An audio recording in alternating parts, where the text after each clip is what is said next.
In 10 minutes you will understand why this works. No more guessing. Sad But True might be the simplest song Metallica ever wrote. Slow tempo, very few riffs, and the solos are actually really short. So it shouldn't be that impressive, right? Wrong. The reason this song sounds so massive is because everything in it is built around one idea. Weight. Not speed, not complexity, not tricky palm mutings, just weight. And even Kirk Hammett's solos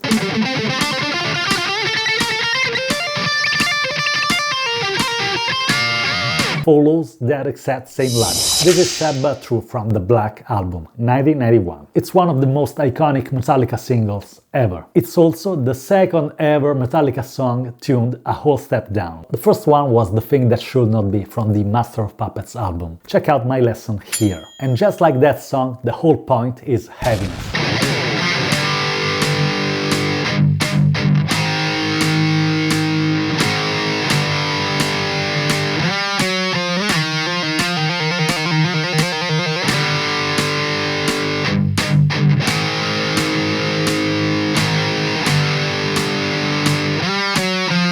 Alright, let's start from the intro. We have A and B flat power chords.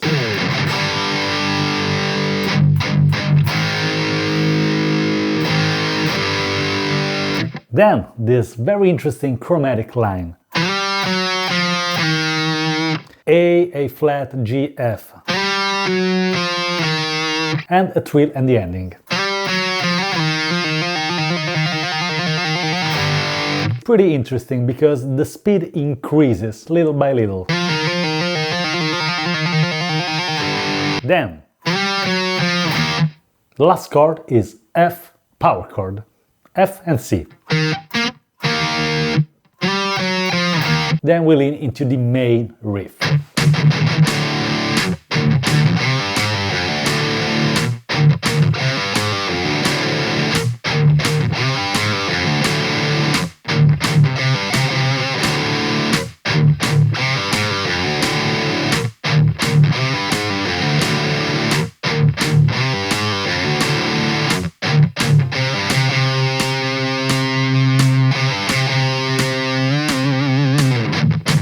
What makes Sad But True so effective is the fact that it's actually pretty simple. There are not many guitar ideas in this song, but those ideas are strong indeed. Even if we are hearing it a whole step down, the fingering logic on the fretboard is still basically E-based, and most of the vocabulary is just pentatonic. Actually, even more specifically, blues scale vocabulary, because very often you hear the combination of minor 7th, flat 5, 4th, minor 3rd, resolving on the root. Believe it or not, that's pure blues language. So beneath all the heaviness, the DNA of this song is actually incredibly traditional. We could say it's blues phrasing made gigantic. This is pure pentatonic language. We have this E power chord,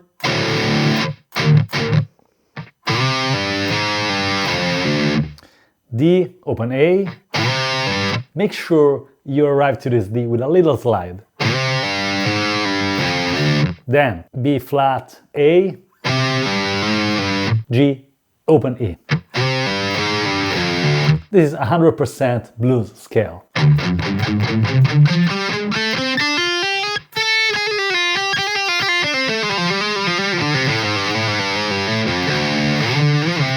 So this main riff is embellished by a couple of extra ideas, like this. Just D, A, D. 5th fret, 5th string. Etc. Then the ending of this is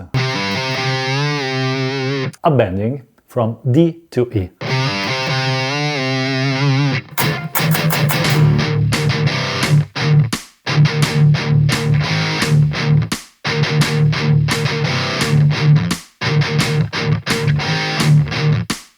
Then we lean into the verse. It's based on the E power chord, D power chord again. It's just the 5th and 4th string, open strings.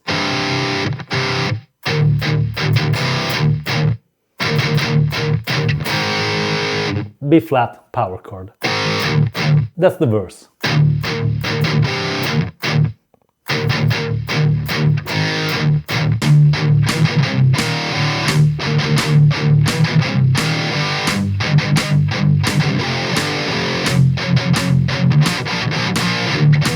We are on the chorus, and there's a rhythmic detail that's easy to miss, unless you listen very carefully, or unless you hear the original isolated guitar tracks, which I did. In the chorus, when James sings "Sad But True", those power chords are not palm muted, but they are not fully open either. They are staccato. Or, since this is an Italian word, and I'm an Italian guy, here is the correct pronunciation for you guys. It's staccato.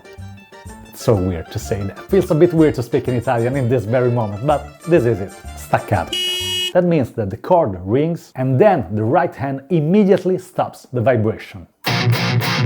This is a very precise articulation. We have the same ingredients basically. E power chords, D, now we have F. Played in this way, with the fifth as the lowest note. That's an inversion. We have C, F instead of FC, the usual power chord.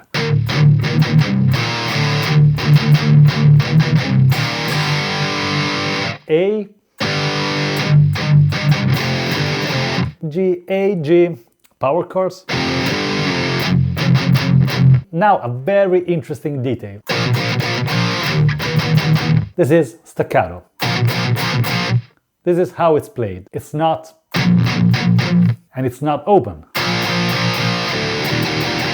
It's staccato, that's something else. It's when you play and mute not the string but the actual length of the chord.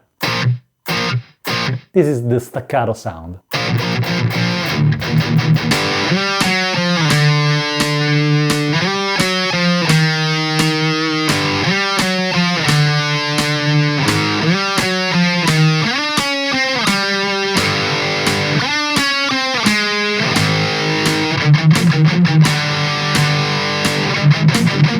Before the first solo, there is a harmonized section in perfect fourths, and this is really interesting, because it feels more like something Metallica had already explored in Harvester of Sorrow. And hey, I do have a lesson on that song as well. I said before that Harvester of Sorrow feels like a kind of Black Album rehearsal, and this is one of the clearest examples. Same kind of dark weight and same frets as well. But here it's more direct, more usable inside a big song. Every riff does exactly what it needs to do. We are now in the section before the first guitar solo. I try to condensate the two guitars in one. We have this.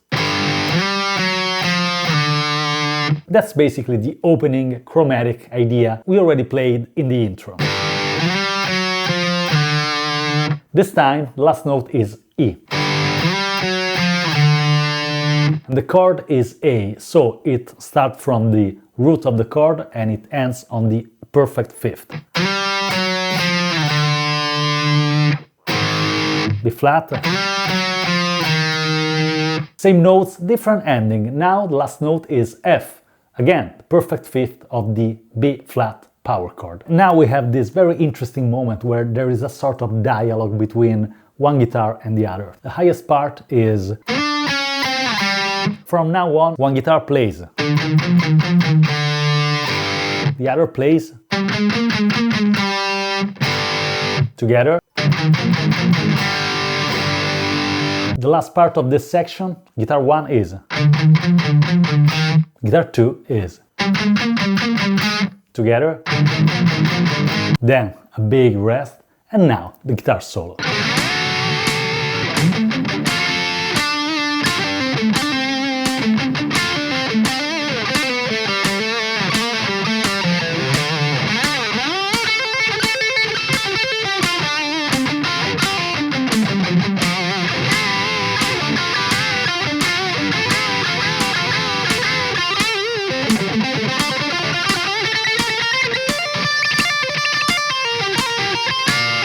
Now the first solo is interesting immediately, because Kirk opens it defining the harmony in a pretty surprising way. He starts with a major third and a fifth. So for that one moment, he treats the opening chord as if it were major. And that's basically the only time he does that so clearly. After that, the solo becomes much more instinctive. Most of the language is minor pentatonic, box 1. But there is also a recurring C sharp, which pulls the sound into E Dorian. And then, just as naturally, he goes back to C natural. So what you hear in practice is Kirk mixing E minor pentatonic language, A minor pentatonic shapes, blues phrasing and an occasional Dorian color. It's short, raw, very musical and completely inside the attitude of the song. Let's check it phrase by phrase. First one is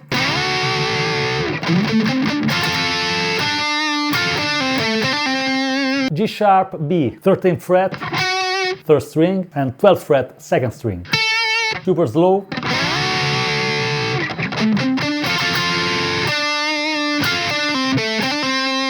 This is box 1 pentatonic scale.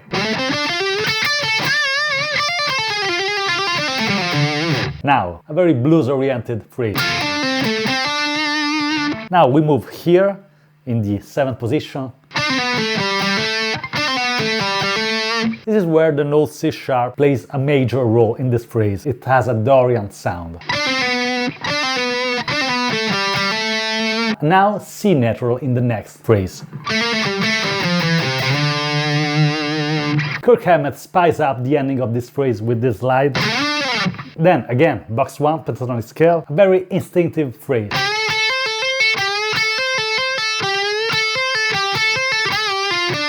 Now,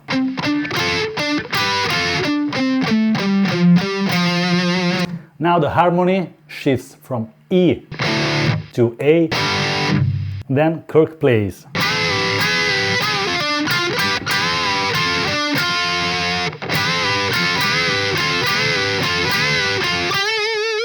Then we have the only actual run in this solo.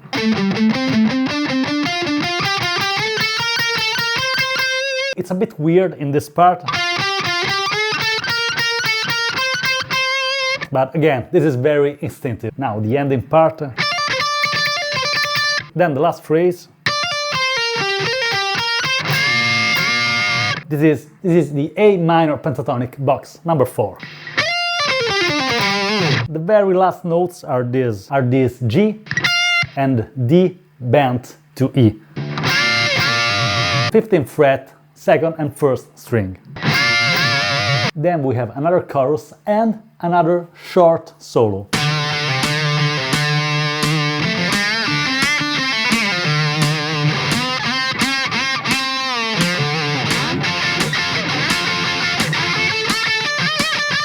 Then after another chorus, we have another guitar solo. This time it's even shorter, and again the language is very direct. Box 1 pentatonic 1st position, open strings, then he shifts up to the 12th position. That is classic Kirk Hammett phrasing. That goes like this.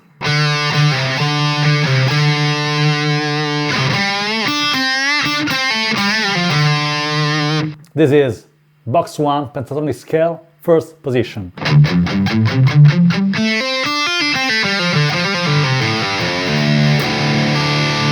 Then a wide bending from B to D-ish.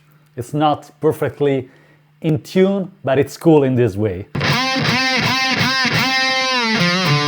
Then the last rhythmic part of this second guitar solo. That's a blues-based, almost funky, can I say that? With a very blues-oriented ending lick.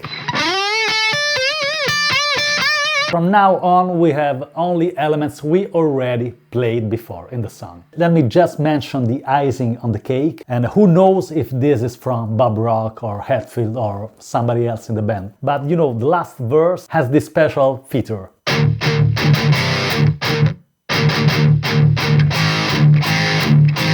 Very simple but super effective. And that's really the whole lesson of Sad But True. This song is simple, but it's not basic. Everything is reduced to the essentials. A few riffs, a huge groove, precise articulation, and blues-based vocabulary, and 2 short guitar solos that say exactly enough. Thank you so much for watching. If you have any questions, just reach out. And if you haven't yet, subscribe to the channel and activate the notification bell. I will see you next week with another guitar lesson. In the meantime, take care, play a lot, and I'll see you in 7 days.